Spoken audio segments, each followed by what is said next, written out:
सरसंघ चालक मोहन भागवत आज कोल्हापूर दौऱ्यावर आहेत। मोहन भागवतांनी करवीर निवासिनी अंबाबाईचं सुद्धा दर्शन घेतलंय। अंबाबाईच्या दर्शनानंतर भागवत रत्नागिरीकडे रवाना होणार आहेत।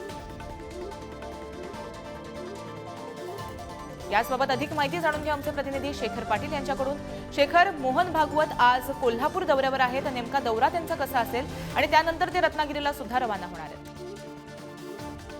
गार्गी काल सांगलीमधल्या कार्यक्रमानंतर मोहन भागवत यायचे थेट कोल्हापूरला आले आणि आज सकाळी 7 वाजता आई अंबाबाईच्या दर्शनाला ते दाखल झाले।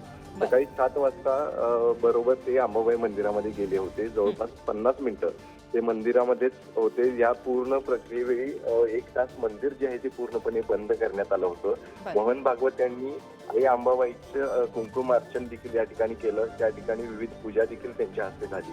जवळपास 50 मिनिटं मोहन भागवत जे आई अंबाबाईच्या मंदिरामध्ये होते आणि या दरम्यान पूर्ण मंदिर देखील गार्गी बंद होतं आणि त्यानंतर 7:50 ते बाहेर आले। त्यानंतरच सर्व भाविकांना जे आहे ते आतमध्ये दर्शनासाठी सोडण्यात आलं।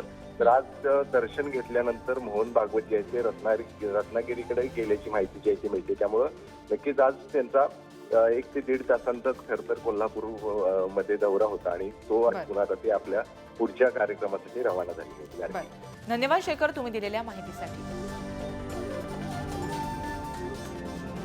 सरसंघ चालक मोहन भागवत यांच्या आज कोल्हापूर दौऱ्यावर ते होते। यावेळेस त्यांनी अंबाबाईचं दर्शन घेतलं आणि रत्नागिरीकडे सुद्धा ते पुढे आता रवाना होणार आहेत।